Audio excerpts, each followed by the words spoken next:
Hello folks, and welcome back to another exciting review of a very awesome series, OG series of the Puppet Master films. Full Moon, long live Full Moon. It's still going on, not strong, but still going. I did put on my Instagram that I would be doing the first two Puppet Master films. If you're interested, I did do already reviews of these on BitChute, but those are old, so I'm gonna just again redo some movies I already reviewed. But anyway, feel free to check out those reviews if you want on my BitChute channel. This link to that channel will be down below. I think I did the first four Puppet Master movies, actually. Or no, I did Curse of the Puppet Master as well, but I'll get to that on here. But yeah, Puppet Master 1989, written by Charles Band, who is the owner of Full Moon and basically the pioneer of behind the scenes whole, before there were DVDs back in the day. He would do this thing called Video Zone, where he would show like the behind the scenes, the making of like these movies, or showing upcoming projects that were in the works, or they were already about to be released. But yeah, every time I remember that, just my brief history of Full Moon. I remember, I believe, the second Puppet Master. I know I owned the first Puppet Master 4 and 5. But yeah, I remember watching them, liking them. Blade was always my favorite. He's like the mascot of the series. But yeah, I liked him mostly. Again, Full Moon, from the video store back in the day, I would go to. It's not here anymore, but when I was younger, I used to be able to go to the video store and rent tapes. And Subspecies, which was, I think I did that on the channel, or maybe I did. I got re-review that on here. But that was Full Moon Vampire. I think I rented like the third one. I don't know why, but because I always remember a castle of them. Because in the third one, they're climbing up a castle, and I always remember that one. It seems, because I mean, I saw I think I did rent the second one, maybe, but I mean, I didn't really rent a lot of Full Moon movies back in the day, because there weren't really any at the video store that I used to go to, but yeah, anyway, Full Moon, I like I do like Head of the Family. That's one I got to review as well. That's a pretty, off the wall one. Ginger Dead Man, I think I have the second or third one.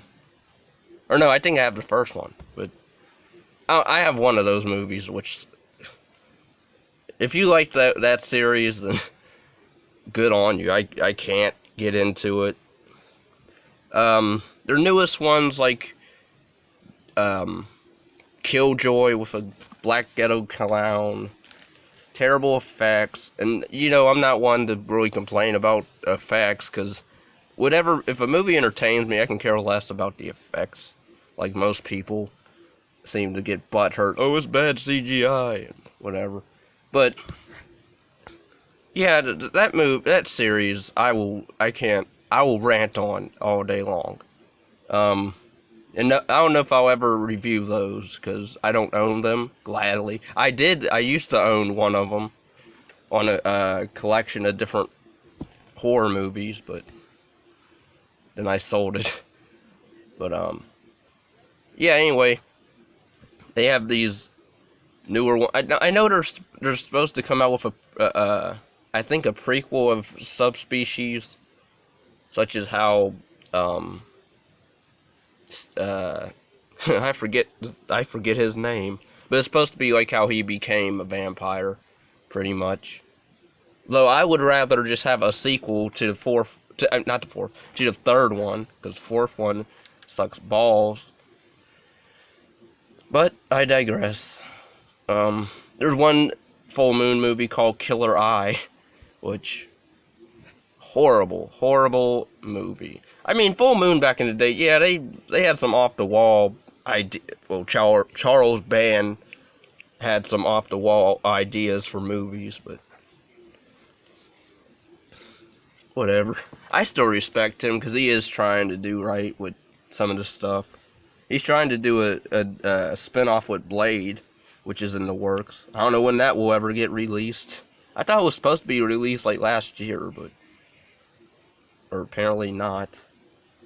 Or sometime this year, maybe, but but yeah, anyway, Puppet Master 1989. It's basically about killer puppets who terrorize people in this hotel. And I know what you're probably gonna say. Well, it's a stupid movie. It's about stupid dolls running around killing people.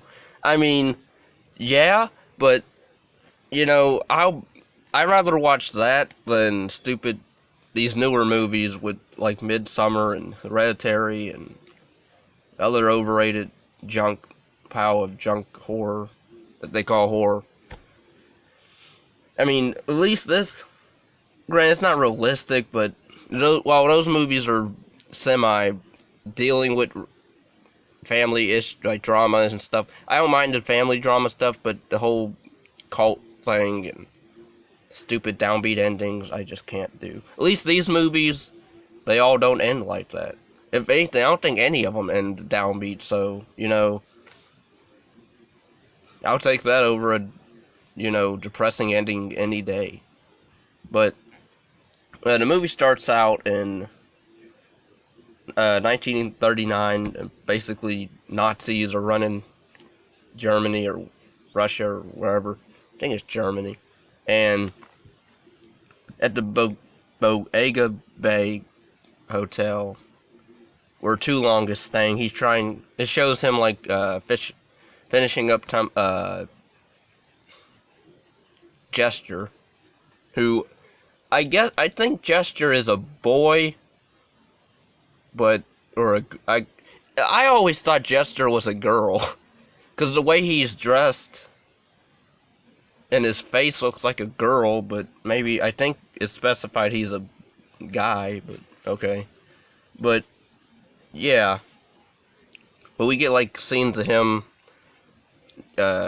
packing up all his puppets. There's one interesting puppet that was never really capitalized on, he was never really used. Like, there's this one Asian puppet that's sitting in this window watching out for Nazis, but they don't ever show him ever again. Like, he's only in 2 scenes, and then it shows Too Long putting him in the chest with the other puppets, but we never get to see him like roam around or move really the rest of the movie. So I would like to have seen that puppet do something. Granted, probably he's no Pinhead or Tumbler, but I don't know, like maybe, I don't know. But anyway, it shows pretty much this is the prologue of the movie, where Too Long pretty much kills himself because the Nazis are after him, because he can bring objects to life, pretty much, and they want that secret, and pretty much he killed himself, so they don't know what it is now. And 5 years go by, and that's when we meet our main characters. Well, really the main character, Alex, who's a psychic guy who pretty much he has like premonitions of stuff. Possibly it will happen, or maybe already happened, or are about to happen. We get other people, such as this couple. They they're also psychic. Well, at least I think the wife is, and like she has like this thing where she can feel sexual energy from past people that were in that vicinity of the place wherever they're at. And their death seems weird because it has Leech Woman. Oh yeah, there is a puppet named Leech Woman, and she does actually put leeches on people, so that was cool. We have another woman who also a psychic, but she's kind of not really a good one. I don't mean like bad, like evil or anything. Just like she can't really, she kind of misreads stuff. Like at when we introduced to her, she's at a carnival and like you get a brief cameo by Barbara Crampton, if anybody's familiar with her from Reanimator. She's in this for the scene. But anyway, that group of people, they go to the Bodega Bay Inn, and they want to go there because they want to, about the too long thing. And pretty much this guy, Neil, who they want to meet him to know that he found, because he claims that he found too long's secrets of giving life to objects, but then they get there and he's dead, so then it's just his wife, and then they pretty much go around the hotel trying to look for clues and stuff like that, and then of course the puppets come out and start killing everybody.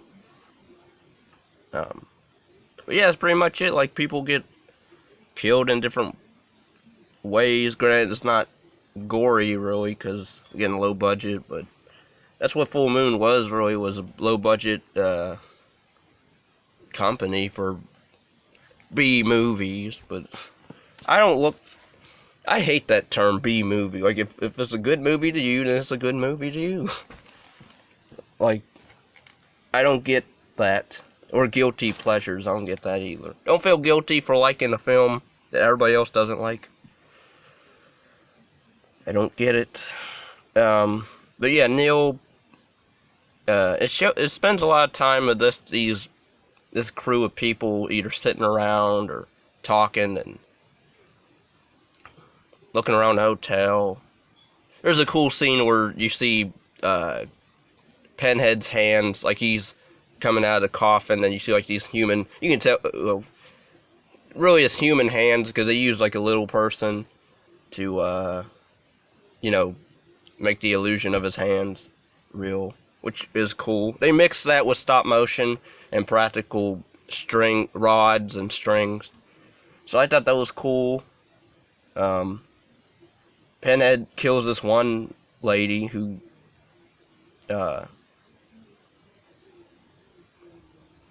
she gets killed with a poker by Pinhead.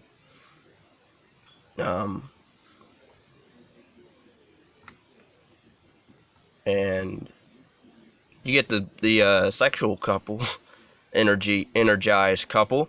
They end up going to town on each other in the room, and it's cool because you get to see you get to see Blade's hook like pulling a chair.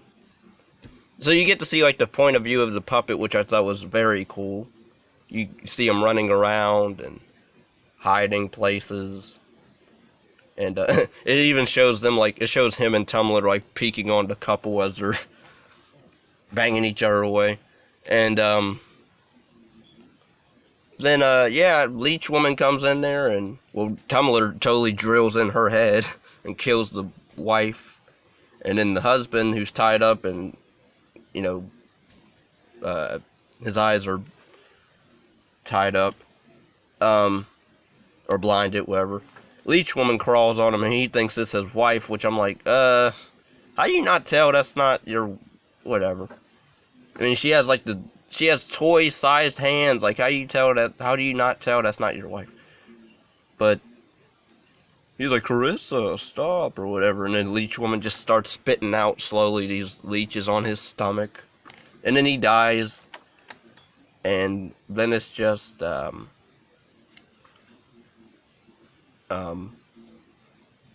Alex and I think her name's Megan. It's the woman. It's the wife of the Neil. Yes, Megan. It's the wife of the guy that died, Neil, that found Chulong's antidote. But yeah, Alex throughout this movie starts having a premonition of Neil dancing with Megan, and he kills her eventually, I guess, in the dream. But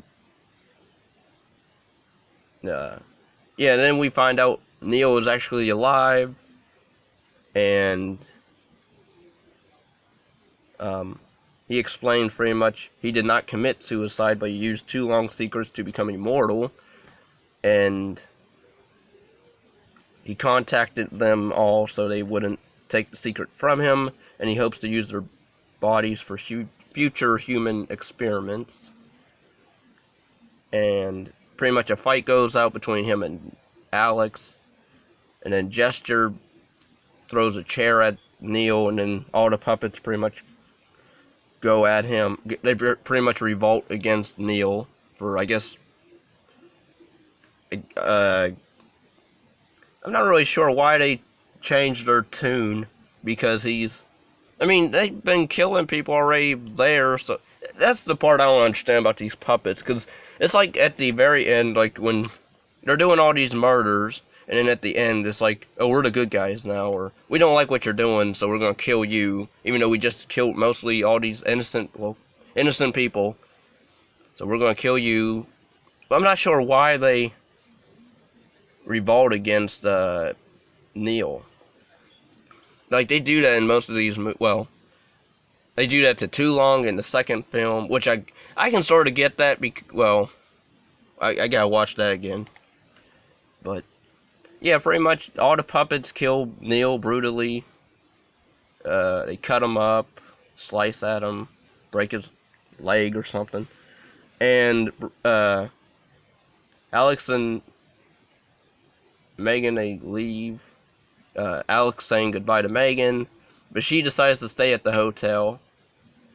And she picks up a dog, and then the following scene, dog becomes completely... Oh, so there's a dog, one of the characters has like a stuffed dog, which is weird. And then at the very end, that dog comes alive and follows Megan. And we assume that she now knows Chulong's method of bringing stuff to life. And then the movie ends. So, yeah, overall, I like the acting's fine, not really bad to me. The story was okay. Really, you're just watching it for the puppets. But, yeah, the puppet effects are awesome. Again, stop motion mixed with practical, real rigged puppets movement with strings or rods.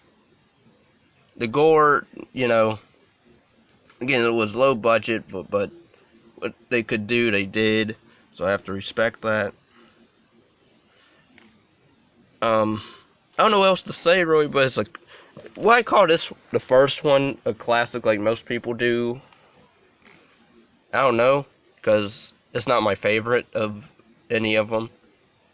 If anything, my favorite would be probably the second one, and then Puppet Master 4 and 5. And then 6 is just Curse of Puppet Master, which is just like I don't want to say a spin-off, because it has the puppets, but it's not really part of canon, like, to me. That one's just like its own thing that sadly declined the series. Of course, I'd rather watch that over Retro Puppet Master, which really shows they lost money, and they couldn't really afford to do a lot at all. But that one will be torturous to watch. So, and not in a good way. So I don't know. I will tackle Puppet Master 2, and then I'll do 3, then 4. I'll do eventually all of them. I think there's like 13 of these movies, so wow. I am thinking about doing the Paranormal Activity franchise as well. And but yeah, feel free, please subscribe, comment, share, and whatever. Or if you don't want to, then that's cool too. Please leave a like at least. Really helps me out a lot. I hope you're having a good day or night. Really just night, because I'm shooting this at night. So, but yeah, I hope you're doing fine. Hope you're staying healthy. Take care. Peace and love.